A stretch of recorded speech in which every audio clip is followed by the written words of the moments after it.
So in this section of the video, I'm going to take you through what you should tell yourself before studying, what I was telling myself before studying PMP. So what I would tell myself is you do not need to study or memorize the PMBOK, okay? This is very important. PMBOK is there for you to guide you in terms of the best practice that you should apply when it comes to implementing projects or when it comes to leading projects.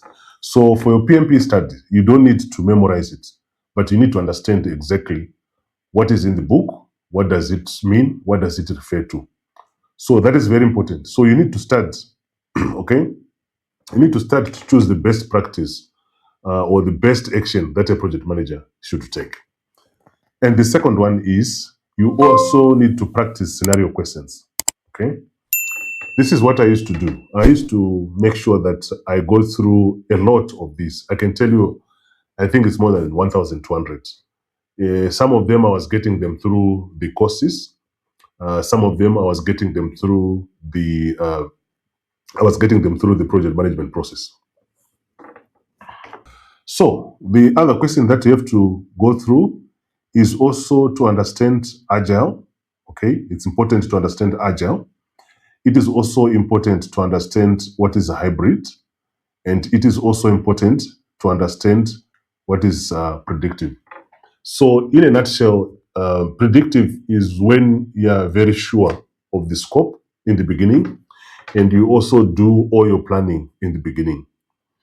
But as compared to agile, the scope is discovered as you go. So mostly it's the time and the cost that is fixed. So you're pushing more on getting value or value-driven approach as compared to predictive, where you have to wait up to the end and then you start seeing the results.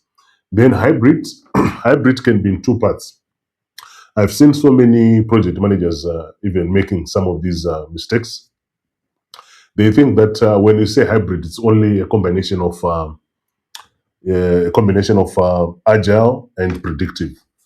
In some cases, also there's a hybrid where you take even the lean approach and also you take the Scrum approach. So it could be predictive to agile, or even agile to agile, that you can also use in terms of hybrid. So you also need to understand that very well for your PMP exam. Then you also need to track areas or domains, okay, and mindset mistakes. So let me explain a bit on this. So when you are going through your PMP studies, there are certain domains that you have to make sure you understand. For example, stakeholder management is one of the domains, risk management, quality management. These are some of the domains, or integration. These are some of the domains that you have to master when it comes to PMP certification. So the mindset, I actually have a slide on the mindset, so we are going to cover that. Then the next item is also use fewer resources, okay? There are so many resources that are available, some of them online, some of them in printed form, and so on and so forth, some of them written videos or audio. I would suggest that you use few of them. Like I told you, I only used 4 of those books, and I also went through some 3 channels for me to make it in the first attempt for PMP. So make sure that you are also using fewer resources. It's very important. Instead of using so many, that might end up confusing you. So these are some of the questions you should be asking yourself. So in a nutshell, do not start to memorize PMP. Start to understand it so that you know the best action to choose as a project manager. Also, do a lot of practice in terms of scenarios. Practice scenarios, they are very important questions early.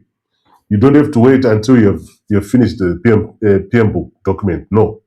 You need to start from the beginning. After finishing, say, for example, a specific chapter, try to get practice questions for those chapters. And also, you discover that as you go through these questions, you are picking areas where you're not strong, you're picking areas where you need some improvement. Also, go back and try to understand those specific areas. The mindset is also very important. Mindset is going to help you also to eliminate so many of these answers during your examination. So this is what we have covered in a nutshell. Let's